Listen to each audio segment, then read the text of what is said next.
What would happen if 20% of the world's oil suddenly disappeared?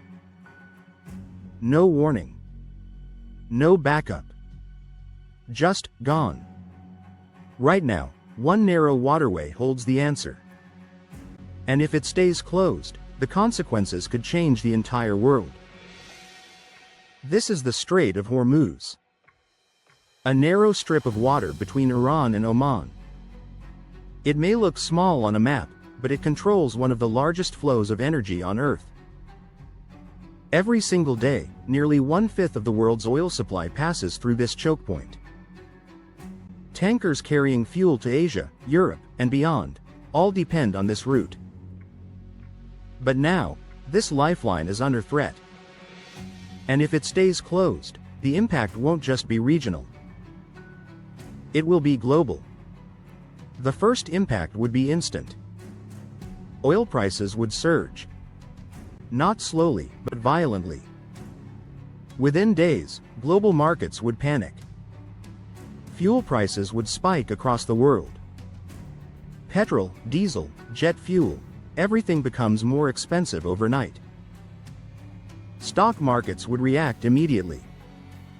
Airlines, shipping companies, industries dependent on fuel, all would begin to suffer. Because modern economies run on one thing: energy.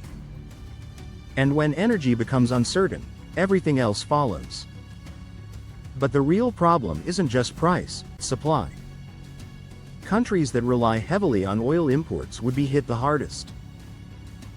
Nations across Asia, including major economies like India and China, depend heavily on oil passing through this route.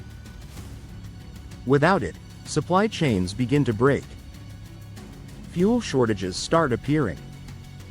Governments may be forced to ration fuel. Transportation slows down. Factories reduce production. And global trade begins to stall. Because when ships stop moving, the world economy starts to freeze. Now comes the domino effect.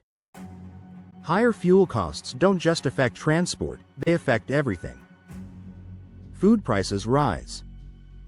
Electricity costs increase. Manufacturing becomes more expensive. Even basic goods become harder to afford. This leads to inflation.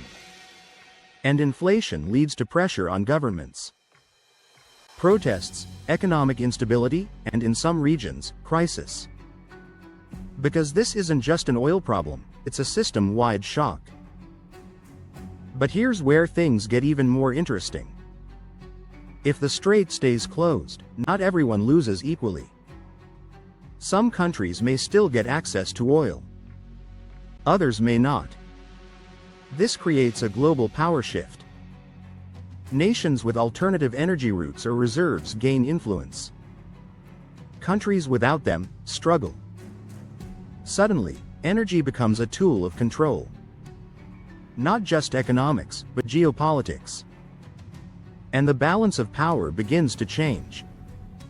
At this point, pressure builds. The longer the strait remains closed, the greater the chance of military escalation. Navies gather. Air forces mobilize. Tensions rise. Because for many countries, this is not optional. This is survival. And history has shown, when global energy is threatened, conflicts don't stay contained for long. But what makes this situation unique is that reopening the strait isn't simple. It's narrow. It's controlled. And it's constantly under threat. Even the most powerful militaries cannot guarantee complete safety. Which means, this crisis doesn't end quickly. It lingers. And the longer it lasts, the deeper the damage becomes. The Strait of Hormuz is just a thin line on the map. But in reality, it's one of the most powerful pressure points in the world. If it stays open, the world flows. If it closes, the world feels it. Because in today's interconnected system, a single choke point can influence billions of lives. And right now, The world is watching that choke point very closely.